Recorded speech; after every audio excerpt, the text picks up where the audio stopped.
और प्रोफेसर संपत सिंह की भी कहीं ना कहीं यह इच्छा जरूर है कि वो अपने बेटे गौरव संपत सिंह को राजनीति में सक्रिय करें।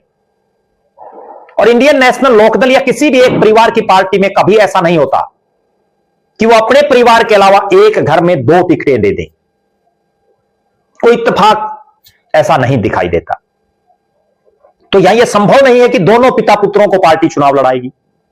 और जब प्रोफेसर संपत सिंह को संरक्षक बना दिया तो यह स्पष्ट संकेत दे रहा है कि अब चुनावी सक्रिय राजनीति की बजाय आप मार्गदर्शक करो, आप दूसरे लोगों को प्रोत्साहित करो, औरों को जिताओ। अब देखना यह है कि प्रोफेसर संपत सिंह संरक्षक बनाए जाने के बाद क्या पूरे हरियाणा प्रदेश में घूम घूम करके चौधरी देवीलाल के, चौधरी ओम प्रकाश चौटाला के पुराने साथियों की घर वापसी अपनी तरह इंडियन नेशनल लोकदल में करवा पाते हैं या नहीं। यह भी बहुत बड़ा सवाल है कि गौरव संपत सिंह को क्या इंडियन नेशनल लोकदल टिकट देगी, किस हल्के से देगी, यह भी बहुत बड़ा सवाल है। और प्रोफेसर संपत सिंह को जिस ढंग से इंडियन नेशनल लोकदल ने ज्वाइन कराते ही और संरक्षक बना दिया पार्टी का,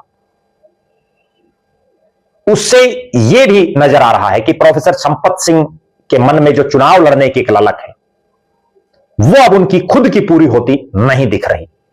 हालांकि एक परिवार की पार्टी है, अभय सिंह चौटाला को सारे फैसले करने हैं, वो चाहें तो प्रोफेसर संपत सिंह को चुनाव लड़वा भी सकते हैं, लेकिन उनके इस संरक्षक वाले पद से ऐसा लग रहा है कि अब प्रोफेसर संपत सिंह का जो चुनाव लड़ने का एक बहुत लंबा चौड़ा इतिहास रहा है वो अब इतिहास ही रहेगा।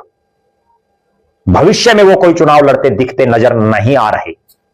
हालांकि अभी तक प्रोफेसर संपत सिंह ने विधिवत रूप से कोई बयान नहीं दिया है, औपचारिक रूप से कोई ऐसी बात नहीं कही है कि मैं चुनावी राजनीति नहीं करूंगा, जैसा चौधरी बीरेंद्र सिंह ने कह रखा है।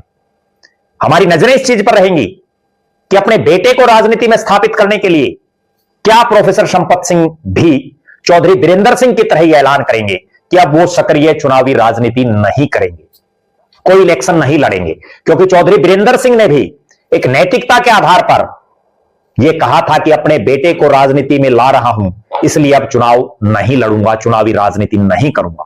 तो प्रोफेसर संपत सिंह को भी यह बड़प्पन खुद दिखाना चाहिए कि मेरा बेटा सक्रिय हो गया है तो अब मैं चुनावी राजनीति नहीं करूंगा। हमारी निगाहें इस चीज पर रहेंगी। आप दर्शक जरूर कमेंट करें कि प्रोफेसर संपत सिंह का राजनीतिक भविष्य आप कैसे देखते हैं, आप उनके बेटे गौरव संपत सिंह का राजनीतिक भविष्य कैसे देखते हैं।